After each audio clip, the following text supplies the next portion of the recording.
नमस्कार प्यारे विद्यार्थियों। द स्मार्ट स्टडी जयपुर के ऑनलाइन प्लेटफॉर्म पर मैं रामबाबू प्रजापत आपका हार्दिक स्वागत करता हूं। जैसा कि आपको स्क्रीन पर दिख रहा होगा, आज हम आपके लिए एक नया पाठ लेकर आए हैं जिसका नाम है प्रकाश का परावर्तन एवं अपवर्तन। काफी इंटरेस्टिंग टॉपिक है और आपके जो राजस्थान माध्यमिक शिक्षा बोर्ड का जो सिलेबस है उस सिलेबस के अकॉर्डिंग ये है 8 अंक का पाठ है। मतलब आपके लिए बहुत ही महत्वपूर्ण पाठ ये रहने वाला है।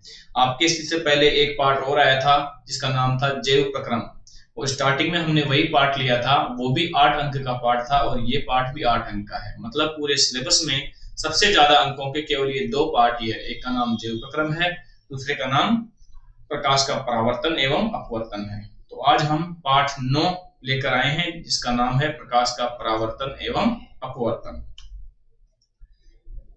देखिए, हम आगे चलते हैं और सबसे पहले बात करते हैं कि प्रकाश क्या है। प्रकाश क्या है तो आपको सबसे पहली बात यही पता होनी चाहिए कि प्रकाश वास्तव में क्या होता है।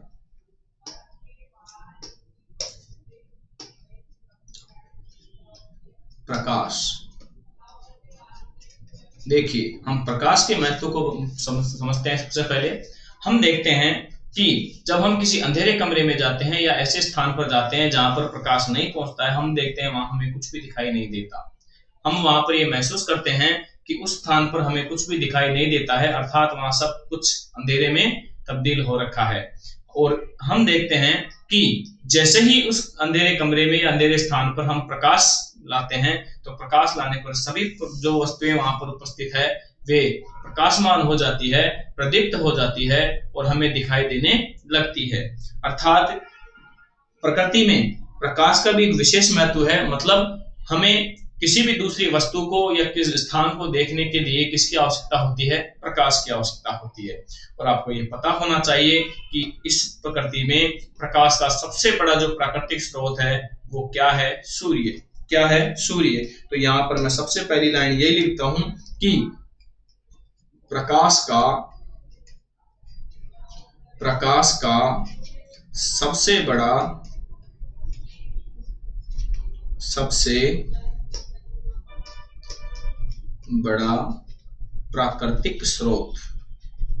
प्राकृतिक स्रोत क्या है? सूर्य है। क्या है? सूर्य। ये बात प्रत्येक व्यक्ति को पता होनी चाहिए कि प्रकाश का सबसे बड़ा जो प्राकृतिक स्रोत होता है वो क्या होता है? सूर्य होता है। क्या होता है? सूर्य। तो देखिए, प्रकृति में हम देखते हैं कि दिन के समय हमें जब सभी वस्तुएं दिखाई देती है, चारों तरफ प्रकाश ही प्रकाश दिखाई देता है। ये प्रकाश किसके कारण से है? सूर्य के प्रकाश के कारण से। किसके कारण से है? सूर्य के प्रकाश के कारण से। अर्थात प्रकृति में, ब्रह्मांड में जो सौरमंडल है, सौरमंडल में जो प्रकाश का सबसे बड़ा स्रोत है वो क्या माना गया है? सूर्य माना गया है। क्या माना गया है? सूर्य। वैसे तो आजकल कृत्रिम स्रोत भी खूब आ गए हैं, जैसे कि अपन देखते हैं कि विद्युत किसे हम विद्युत बल्ब को जलाते हैं, जलाते ही चारों तरफ प्रकाश हो जाता है। इसके अलावा हम टॉर्च का भी इस्तेमाल करते हैं और कई अन्य ऐसे उपकरण जो प्रकाश प्रदीप्त करते हैं उनसे हमें प्रकाश मिलता है और हम बाकी वस्तुओं को देखने के काम में लेते हैं। रात के समय हम देखते हैं कि हमें विद्युत की सहायता लेते हैं और जगह जगह पे विद्युत बल्ब लगाकर रखते हैं और स्विच ऑन करते ही चारों तरफ उजाला हो जाता है, प्रकाश हो जाता है। तो यहाँ पर प्रकाश के प्राकृतिक और कृत्रिम हर प्रकार के स्रोत मौजूद है, परंतु प्राकृतिक रूप से देखा जाए तो सबसे बड़ा स्रोत क्या है? सूर्य है। अब इसके पश्चात हम देखते हैं कि हम निचली कक्षाओं में पढ़ते हुए आए हैं, एक बात हम विशेष रूप से जानते हैं। क्या जानते हैं? कि प्रकाश सदैव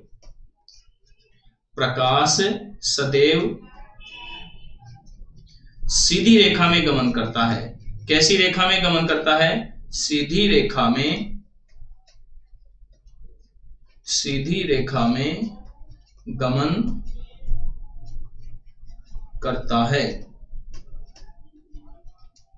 प्रकाश सीधी रेखा में गमन करता है। और ये लाइन हमने कक्षा 6, 7, 8 और नीचे की कक्षाओं में पढ़ी है। उसके लिए कई प्रयोग किए हैं, जैसे कि हम एक लचीला पाइप लेते हैं, उसको सीधा करके देखते हैं तो हमें उसके आर पार दिखाई देता है, परंतु जब उसको थोड़ा सा मोड़ लेते हैं, मोड़ने पर हमें उसमें से कुछ भी दिखाई नहीं देता, उसके आर पार हम नहीं देख पाते हैं, जिससे ये सिद्ध होता है कि प्रकाश कैसी रेखा में गमन करता है, सीधी रेखा में गमन करता है। और सीधी रेखा में गमन करता है तो हम देखते हैं कि प्रकाश को हम किसी भी टेढ़ी मेढ़ी जगहों पर स्पष्ट रूप से नहीं देख पाते हैं, इसलिए कहते हैं प्रकाश कैसी रेखा में गमन करता है, सीधी रेखा में। आगे बात करते हैं हम कि किरण क्या होता है, प्रकाश किरण। प्रकाश किरण की बात करते हैं कि प्रकाश किरण क्या होती है। देखिए,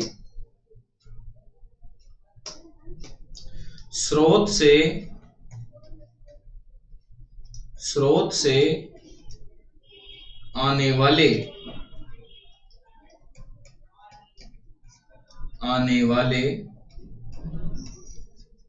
प्रकाश को सरल रेखीय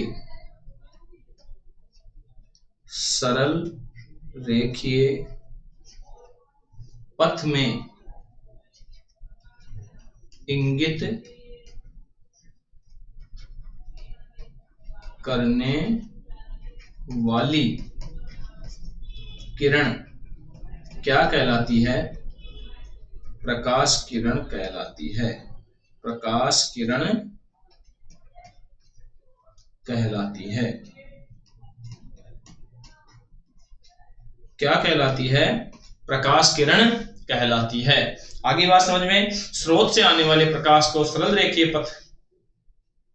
रेखीय पथ में इंगित करने वाली किरण प्रकाश किरण कहलाती है। क्या कहलाती है, प्रकाश किरण कहलाती है। आगे इसके बाद हम एक और घटना की बात करते हैं, विवर्तन। किसका विवर्तन, प्रकाश का विवर्तन। तो यहाँ पर हम एक घटना की और बात करते हैं कि प्रकाश का विवर्तन क्या होता है। प्रकाश का विवर्तन की बात करते हैं कि प्रकाश का विवर्तन क्या होता है। तो देखिए, जब हम किसी छोटी से छोटी वस्तु पर प्रकाश आपतित करते हैं, अर्थात प्रकाश प्रवाहित करते हैं, तो हम देखते हैं कि उस वस्तु पर प्रकाश जैसे ही आपतित होता है तो प्रकाश उसके किनारों की तरफ मुड़ जाता है और उस वस्तु के हमें केवल किनारे ही प्रकाशित होते हुए दिखाई देते हैं। इस घटना को ही हम क्या कहते हैं, प्रकाश का विवर्तन कहते हैं। तो ये भी मैं आपके सामने लिख देता हूं कि जब किसी बहुत छोटी वस्तु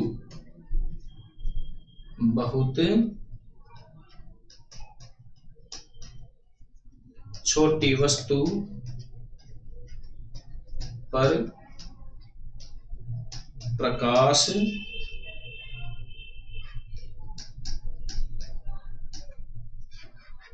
आपतित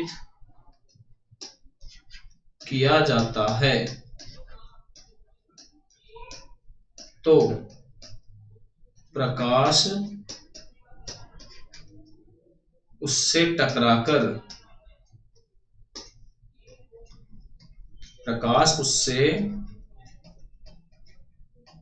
टकराकर उसके किनारों की तरफ मुड़ जाता है। किनारों की तरफ मुड़ जाता है। किधर मुड़ जाता है, किनारों की तरफ मुड़ जाता है। इस घटना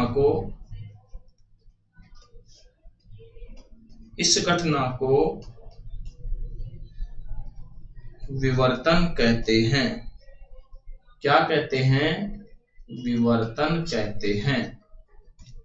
ये कुछ विशेष बातें जो प्रकाश के बारे में आपको पता होनी चाहिए, मैंने आपके सामने लिख दी है। नेक्स्ट आगे चलते हैं, हम देखते हैं। तो यहाँ पर एक बात आपको विशेष रूप से याद रखनी है, और वो क्या याद रखनी है कि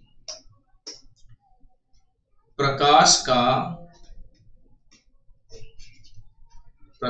का निर्वात में वेग 3 × 10⁸ मीटर प्रति सेकंड होता है। कितना होता है, 3 गुणा 10⁸ मीटर प्रति सेकंड होता है। किसका वेग? प्रकाश का वेग। किसमें? निर्वात में, अर्थात जहां हवा मौजूद नहीं हो उस स्थान पर प्रकाश का वेग कितना होता है? 3 गुणा 10⁸ मीटर प्रति सेकंड होता है। अब हम आगे चलते हैं और प्रकाश के परावर्तन की बात करते हैं। तो नेक्स्ट अगला टॉपिक रहता है अपना जो सबसे इंपॉर्टेंट टॉपिक है इस पाठ का, प्रकाश का परावर्तन। प्रकाश का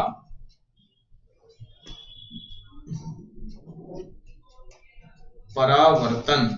तो देखिए, प्रकाश के परावर्तन की जब हम बात करते हैं तो हम यहाँ पर सबसे पहले हम देखते हैं कि सूर्य का प्रकाश पृथ्वी पर जैसे ही टकराता है तो दिन के समय हम देखते हैं प्रकाश ही प्रकाश होता है। किसके कारण से होता है? तो ध्यान रहे, इस घटना को कहते हैं प्रकाश का परावर्तन।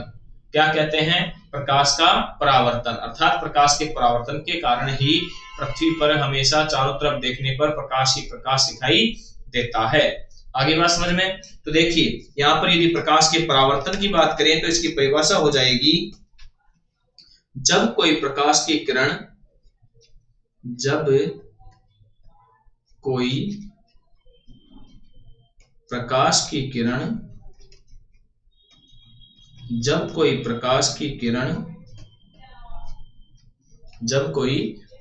किरण किसी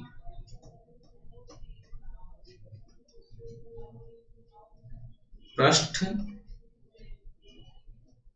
से टकराकर पुनः उसी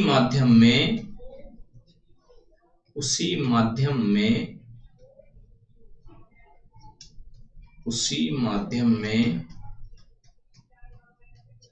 लौट जाती है।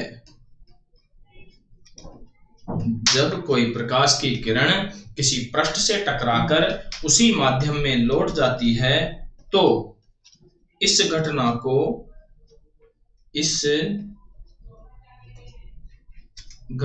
को क्या कहते हैं? प्रकाश का परावर्तन कहते हैं। क्या कहते हैं? प्रकाश का परावर्तन कहते हैं।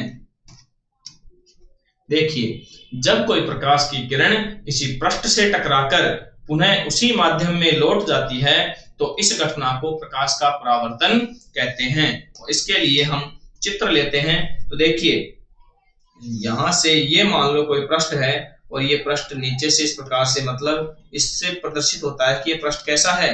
अपारदर्शी। कैसा पृष्ठ है?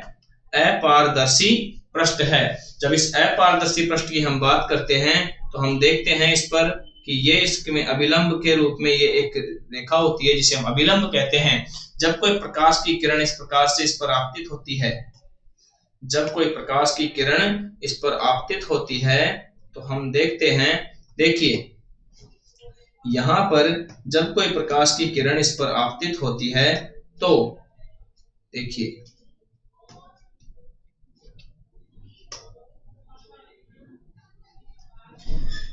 यहां से ये प्रकाश की किरण इस पर आपतित हो रही है तो देखिए यहां से ये प्रकाश की किरण किस प्रकार मुड़ेगी? इस प्रकार ये मुड़ जाती है।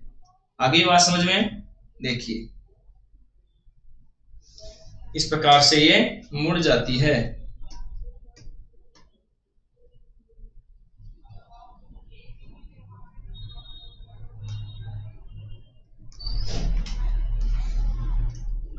देखिए यहां पर नीचे जो दिया गया है ये क्या है? पृष्ठ है। ये क्या है? पृष्ठ। और इस पृष्ठ से और इसको बोलेंगे हम क्या? अभिलंब। इसको बोलेंगे अभिलंब। क्या बोलेंगे इसको? अभिलंब। यहां पर ये जो किरण आपतित हो रही है इसको बोलेंगे आपतित किरण। क्या बोलेंगे? आपतित किरण।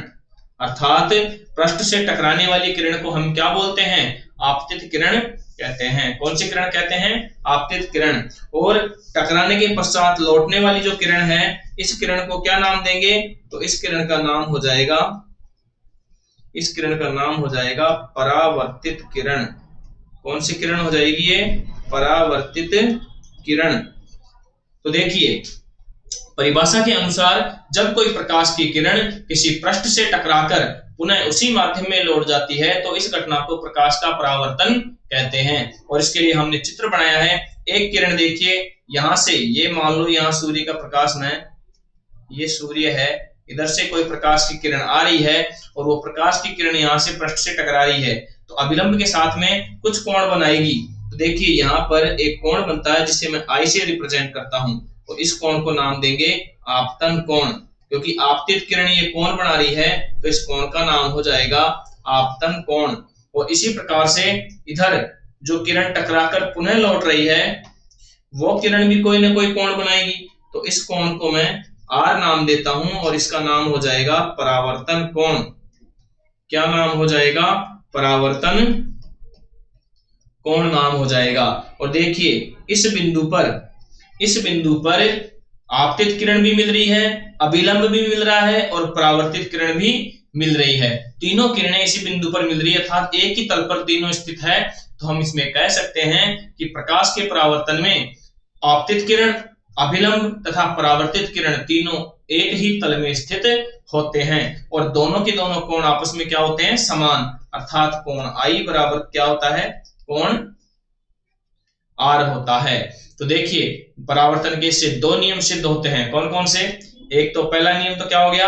आपतित किरण, परावर्तित किरण तथा अभिलंब तीनों एक ही तल में स्थित होते हैं। दूसरा नियम क्या हो गया? आपतन कोण तथा परावर्तन कोण का मान हमेशा क्या होता है? बराबर होता है। मतलब जिस कोण से किरण आएगी उसी कोण के साथ में ये लौट जाएगी। इस घटना को हम क्या कहते हैं? प्रकाश का परावर्तन। तो आगे हम लिखते हैं, टॉपिक डालते हैं परावर्तन के नियम। परावर्तन के नियम। देखिए पहला नियम क्या होगा? पहला नियम हो जाएगा आपतित किरण, आपतित किरण परावर्तित किरण, परावर्तित किरण तथा अभिलंब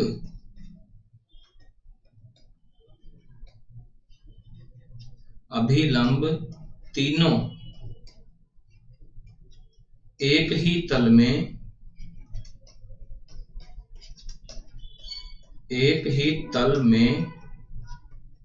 स्थित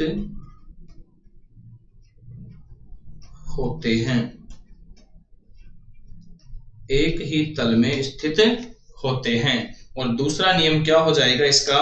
देखिए दूसरा नियम हो जाएगा इसका आपतन कोण, आपतन कोण तथा परावर्तन कोण, परावर्तन कोण समान होते हैं, समान होते हैं। अर्थात कोण आई बराबर कोण आर, ये इसके अंदर संबंध होता है। तो परावर्तन के नियम क्या हो गए हैं? आपतित किरण, परावर्तित किरण तथा अभिलंब तीनों एक ही तल में स्थित होते हैं तथा आपतन कोण और परावर्तन कोण का मान समान होता है। अर्थात कोण आई बराबर कोण आर। ये किसके नियम हो गए? परावर्तन के नियम। तो देखिए सबसे पहले हमने पढ़ा प्रकाश का परावर्तन क्या होता है? जब कोई प्रकाश की किरण किसी पृष्ठ से टकराकर पुनः उसी माध्यम में लौट जाती है। देखिए इस पृष्ठ से टकराई और इसी माध्यम में वापस लौट गई। जिस पृष्ठ से टकराई उसी पृष्ठ से टकराकर वापस उसी माध्यम में जिस तरफ से आ रही है उसी तरफ लौट गई, लेकिन अभिलंब के साथ में कुछ कोण बनाते हुए गई है। किसके साथ में? अभिलंब के साथ कुछ कोण बनाते हुए ये गई है। तो इस घटना को हम क्या कहते हैं? प्रकाश का परावर्तन कहते हैं। जो किरण टकराती है उसे आपतित किरण कहते हैं, कौन सी किरण कहते हैं? आपतित। आपतित यानी आने वाली, टकराने वाली, और टकराकर लौटने वाली को कहते हैं परावर्तित किरण। क्या कहते हैं? परावर्तित किरण कहते हैं। और जो पृष्ठ के जो लंबवत रेखा होती है उस रेखा को हम क्या कहते हैं? अभिलंब कहते हैं। लंब का मतलब ही क्या होता है? 90 डिग्री। तो 90 डिग्री कौन से होती है? पृष्ठ से। और इस अभिलंब से साथ में जो कोण बनता है किरण द्वारा, आपतित किरण द्वारा बनने वाला कोण आपतन कोण कहलाता है, और परावर्तित किरण द्वारा बनने वाला कोण परावर्तन कोण कहलाता है। और दोनों ही किरणें किसके साथ कोण बनाती है? अभिलंब के साथ में कोण बनाती है। और हम देखते हैं कि आपतित किरण और परावर्तित किरण तथा अभिलंब तीनों एक ही तल में स्थित होते हैं, एक ही तल में स्थित होते हैं। इसलिए पहला नियम परावर्तन का क्या हो जाएगा? आपतित किरण, अभिलंब तथा परावर्तित किरण तीनों एक ही तल में स्थित होते हैं तथा दोनों कोणों के मान क्या होते हैं? बराबर होते हैं। I बराबर R होता है। यहाँ पर ये जो पृष्ठ है, बात करते हैं आगे। देखिए, परावर्तन की बात हमने की कि टकराकर किरण लौट जाती है। ऐसा क्या हुआ कि ये टकराकर लौट गई? तो हम देखते हैं कि पारदर्शिता के आधार पर हम पदार्थों को 3 भागों में बांट सकते हैं। कितने भागों में बांट सकते हैं? 3 भागों में। तो एक लाइन में यहां पर स्टार लगा के लिख देता हूं कि पारदर्शिता के आधार पर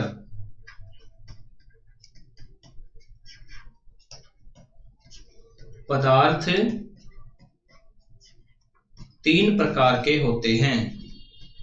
कितने प्रकार के होते हैं? 3 प्रकार के होते हैं। और ये 3 प्रकार कौन कौन से हैं? तो देखिए, सबसे पहला हो जाएगा पारदर्शी पदार्थ। कैसे पदार्थ? पारदर्शी पदार्थ। दूसरा हो जाएगा अपारदर्शी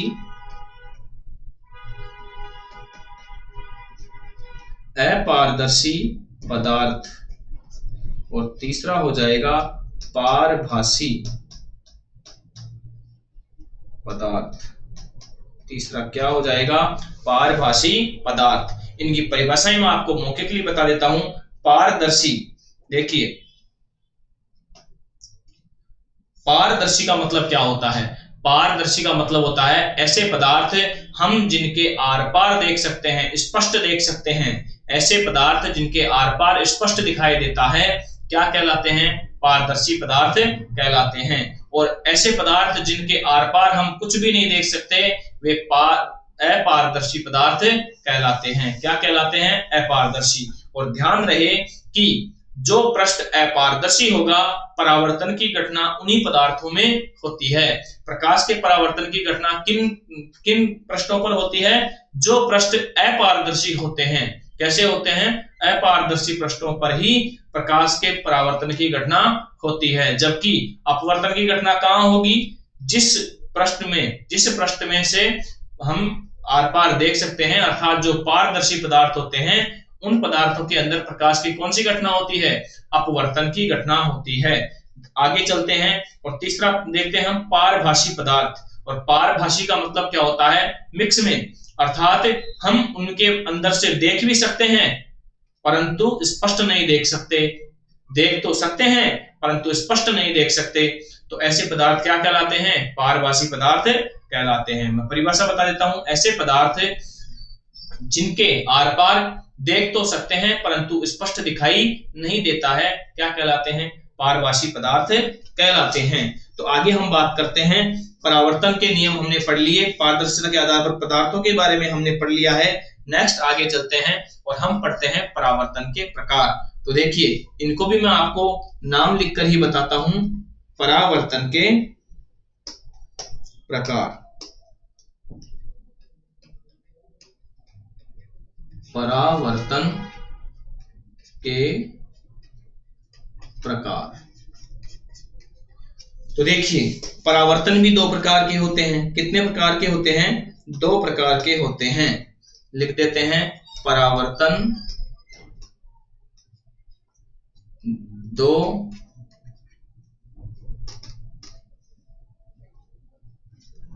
2 प्रकार के होते हैं।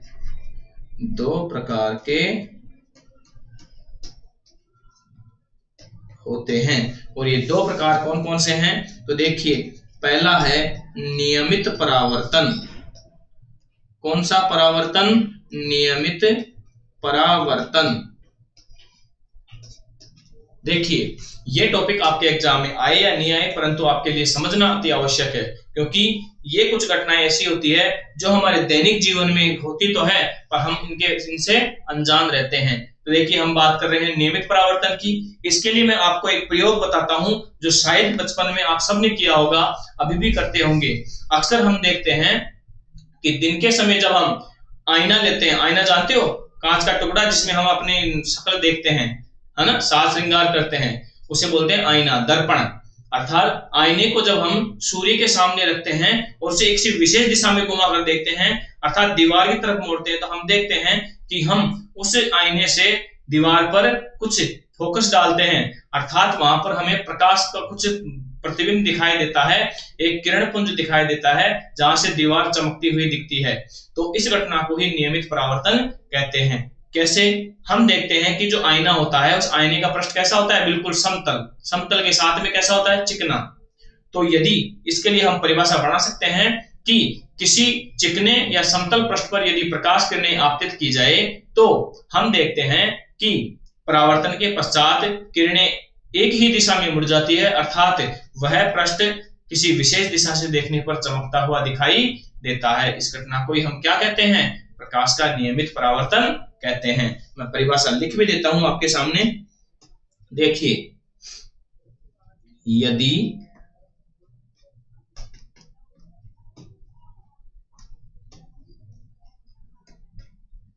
यदि किसी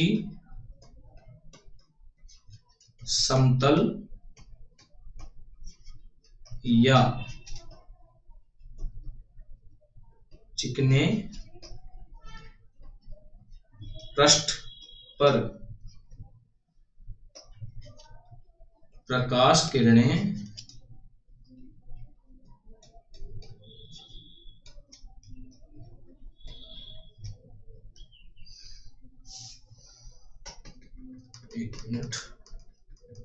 यदि किसी पृष्ठ पर कोई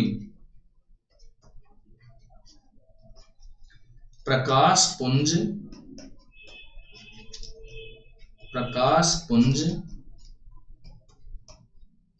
आपतित किया जाए, तो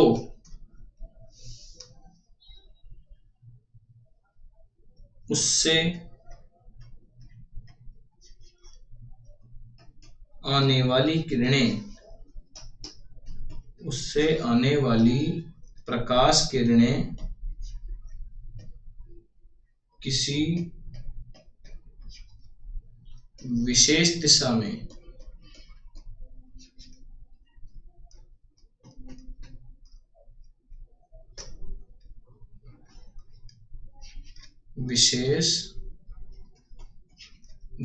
में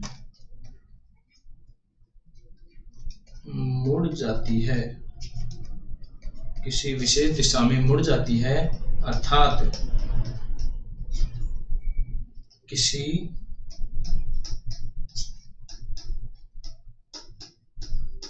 विशेष दिशा से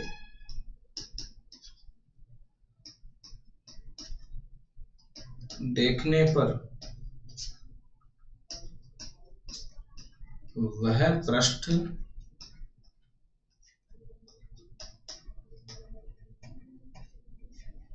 चमकता हुआ दिखाई देता है,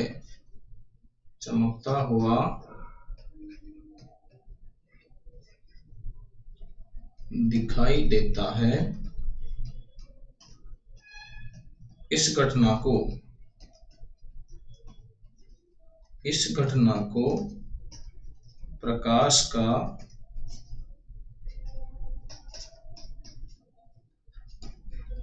नियमित परावर्तन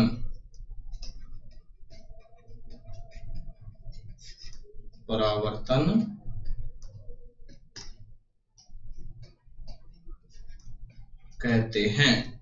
क्या कहते हैं? नियमित परावर्तन कहते हैं।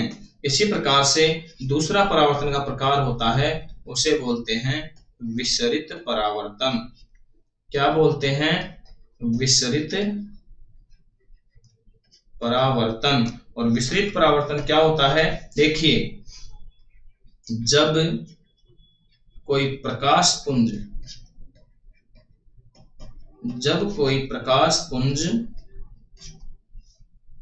किसी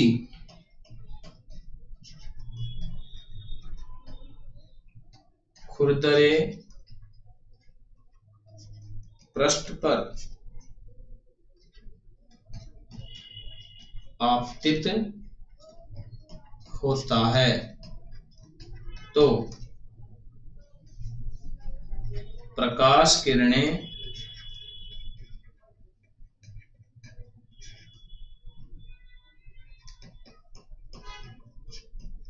चारों तरफ फैल जाती है। इस घटना को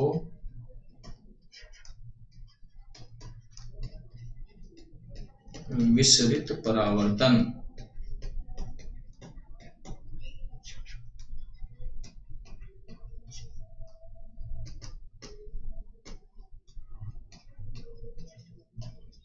कहते हैं।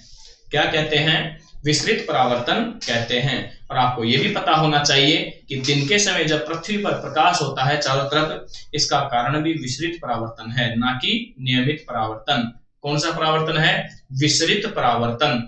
क्योंकि पृथ्वी का जो पृष्ठ होता है वो कैसा होता है? बिल्कुल उबड़ खाबड़ है, अर्थात खुरदरा पृष्ठ है। जब सूर्य के जो प्रकाश किरणें हैं, अब सूर्य प्रकाश पुंज है, वहां से बहुत सारी किरणें आ रही है, और वे किरणें जब पृथ्वी से टकराती है तो वे सभी दिशाओं में फैल जाती है, जिसके कारण हमें पृथ्वी का प्रत्येक भाग चमकता हुआ दिखाई देता है। तो हम यहाँ पर अगर प्रश्न आता है कि दिन के समय पृथ्वी पर चारों तरफ प्रकाश का होना किस घटना का उदाहरण है, तो आप उसका आंसर दे सकते हो, विसरित परावर्तन का उदाहरण है। किसका उदाहरण है?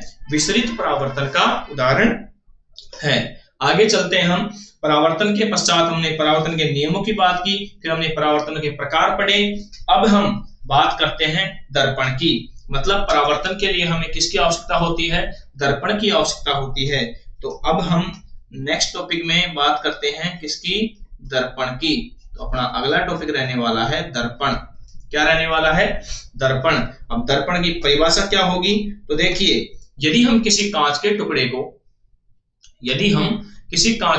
को एक तरफ से रजत पॉलिश कर दें या कोई ऐसा कलर कर दें ताकि वो कलर कैसा रंग हो? वो अपारदर्शी रंग हो, तो हम देखेंगे कि एक कांच का एक पृष्ठ तो बिल्कुल क्या हो जाएगा? चिकना हो जाएगा, समतल रहेगा, और दूसरा पृष्ठ अपारदर्शी रहेगा।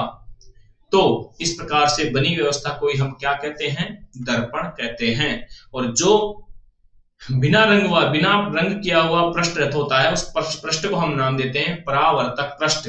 मतलब किरणें उस पृष्ठ से टकराकर लौटती है, इसलिए उसे परावर्तक पृष्ठ कहते हैं। क्या कहते हैं? परावर्तक पृष्ठ। तो देखिए यहां पर परिभाषा हो जाएगी, यदि किसी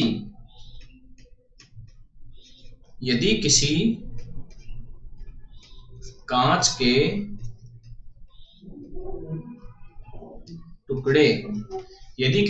के टुकड़े के एक तरफ रजत पॉलिश करके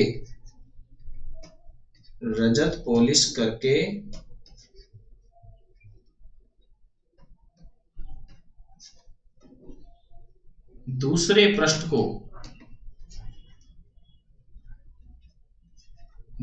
पृष्ठ को परावर्तक पृष्ठ बना दिया जाए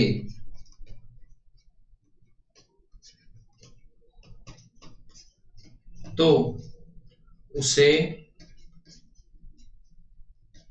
दर्पण कहते हैं। तो उसे क्या कहते हैं? दर्पण कहते हैं। देखिए, यदि किसी कांच के टुकड़े के एक तरफ रजत पॉलिश करके दूसरे पृष्ठ को परावर्तक पृष्ठ बना दिया जाए तो उसे हम क्या कहते हैं? दर्पण कहते हैं। क्या कहते हैं? दर्पण कहते हैं। और दर्पण कितने प्रकार के होते हैं? तो यहां पर मैं लिख देता हूं, दर्पण 2 प्रकार के होते हैं। 2 प्रकार के होते हैं। दर्पण कितने प्रकार के होते हैं? दर्पण 2 प्रकार के होते हैं। अब ये 2 प्रकार कौन कौन से हैं? तो देखिए, पहला प्रकार हो जाएगा समतल दर्पण। पहला प्रकार क्या हो जाएगा? समतल दर्पण। और दूसरा प्रकार क्या हो जाएगा?